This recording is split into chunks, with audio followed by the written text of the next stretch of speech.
Davis is actually winning elections in swing districts. I'm going to listen to somebody that's doing that, right? Everybody else is losing. Davis is winning, and he's joining us now to try to solve these problems. Delegate Glenn Davis, good to have you with us, man. Good morning, John. Great to be on.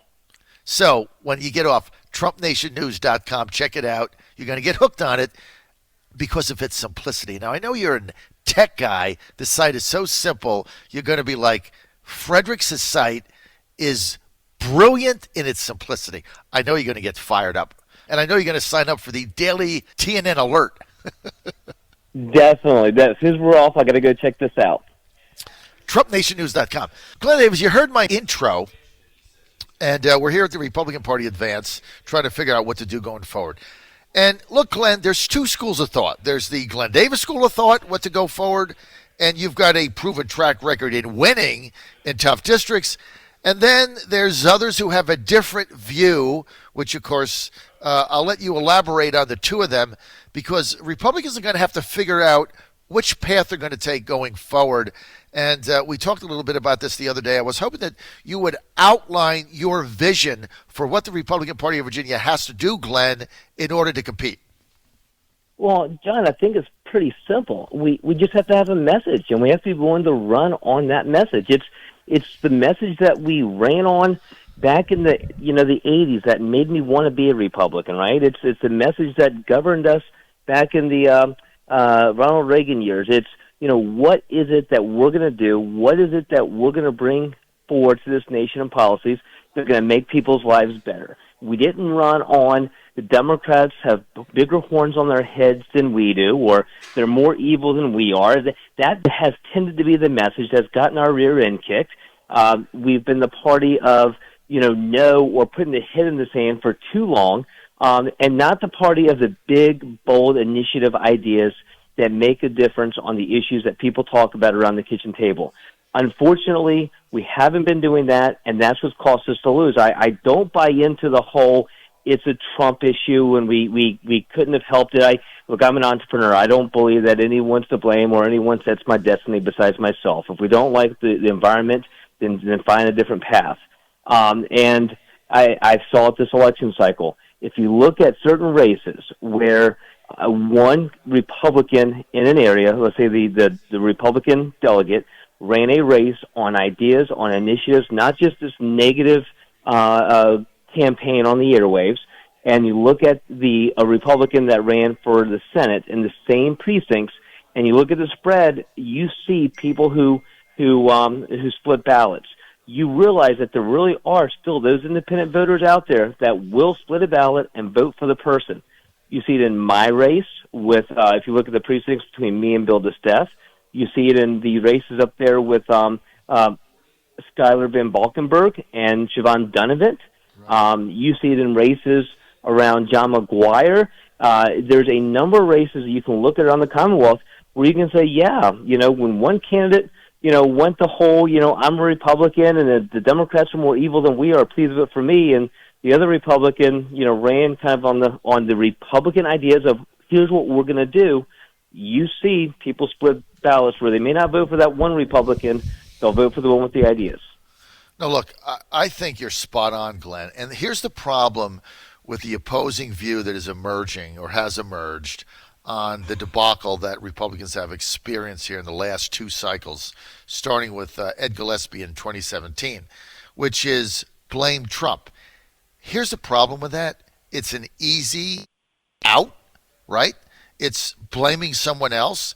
And then it also is a false promise in the future because you think, well, once Trump is gone, this will go away. Well, first of all, he's going to win again.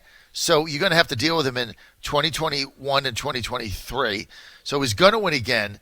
But even if it goes to 2025, let's even project ahead. If you don't fix the problems like you're talking about right now, how do you go forward? That's what I'm saying. And that's it, John. I mean, look, I'm not going to say Trump doesn't make a difference. I think we'd all be naive to say that, the administration doesn't make a difference, good, bad, or indifferent, in our races across the Commonwealth. But to the extent that I can't control, me personally, what happens to Trump, or who wins Virginia, and when it comes to the 2020 race. To sit there and say we can't do anything and it's all about Trump, one, I don't think is true. Secondly, it's not a strategy to wait it out. If the strategy is to be able to change the variables that you can control so we can win.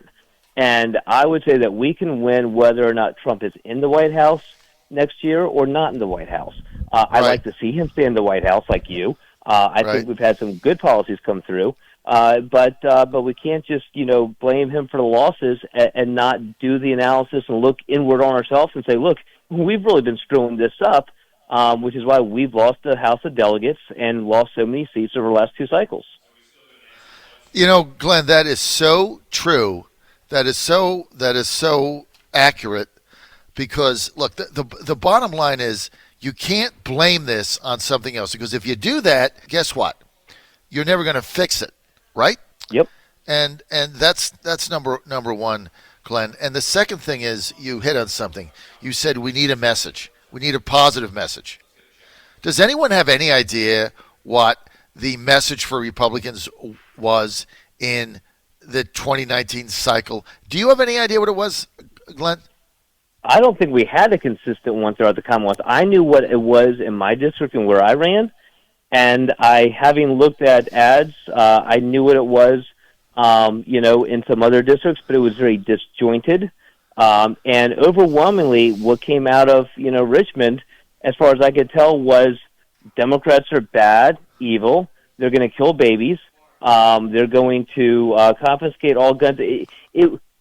I know that we're all concerned about legislation we're seeing, but, John, it was such an enormous, heightened, emotionally charged overreach that the typical voter, it didn't resonate with them.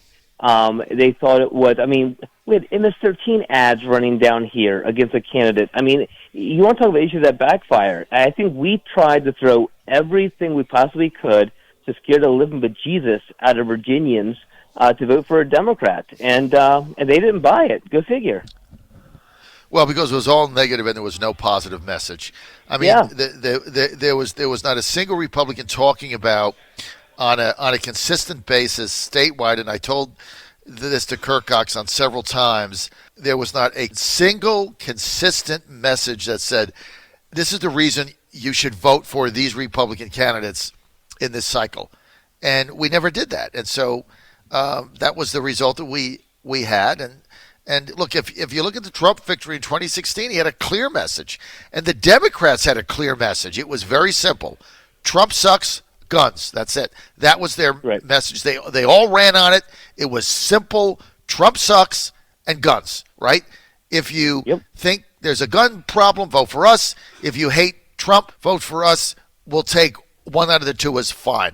That's how they were able to win that resounding victory. You guys have got to figure out, going into the next cycle, how you're going to change that. No, that's it.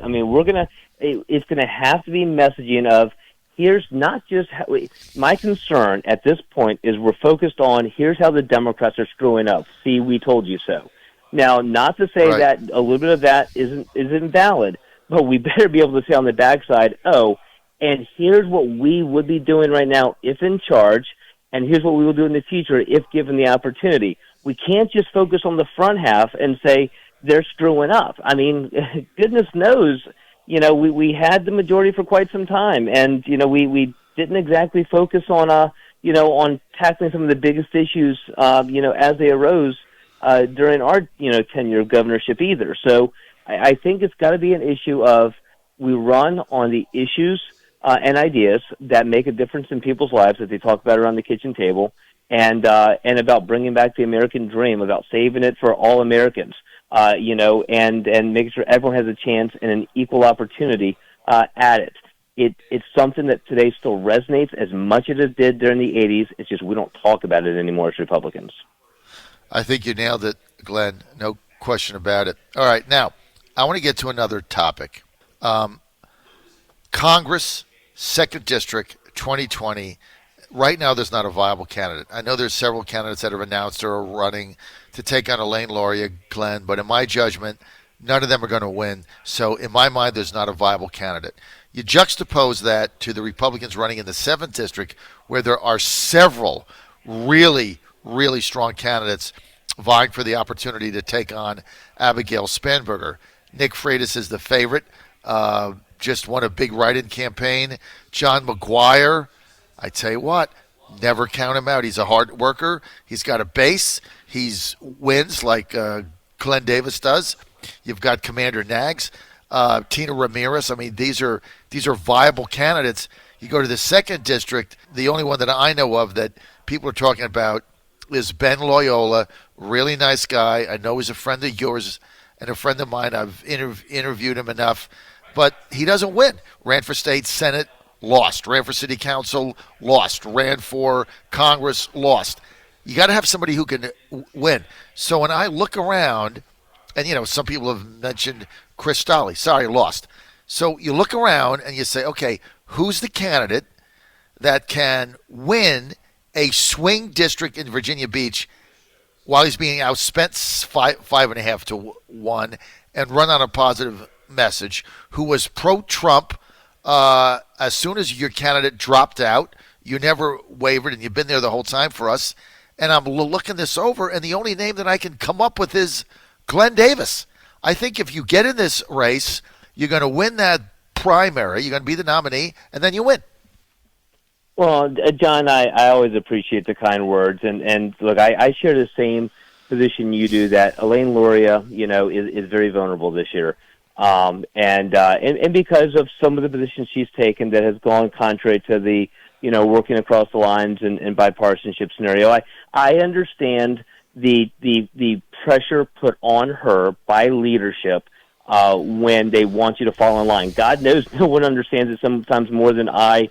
When it comes to that, the difference is she cracked and said, look, I can't buck the leadership, and sometimes you have to. So I think our district was looking for something like that. I think our district thought we got someone like that. That isn't quite what has transpired with some of the recent votes and initiatives, whether it be the impeachments or other impeachment process or other things. So no, I do think she's vulnerable, and I do share the scenario. Look, after all the money that they threw at me, John, I mean, like you'd mentioned, I mean, $960,000 to unseat me, and from what I kept hearing from my friends on the other aisle, across the aisle, that they were scared that I'd run for Congress. When I sat there and said, look, I like where I'm at. I want to make a difference at the state level. We were going to hold the majority. They ran my name ID through the up the it was 74% of my district in June before they ran TV ads and I did anything. I can only imagine what my name ID is now. So trust me, I'd love to turn it against them. But it's got to be the right time, the right reasons, and everything. I've always said, for me, it's about making sure I'm in a position to get something done. John, I've got a great company. I've got a wonderful wife and a wonderful family.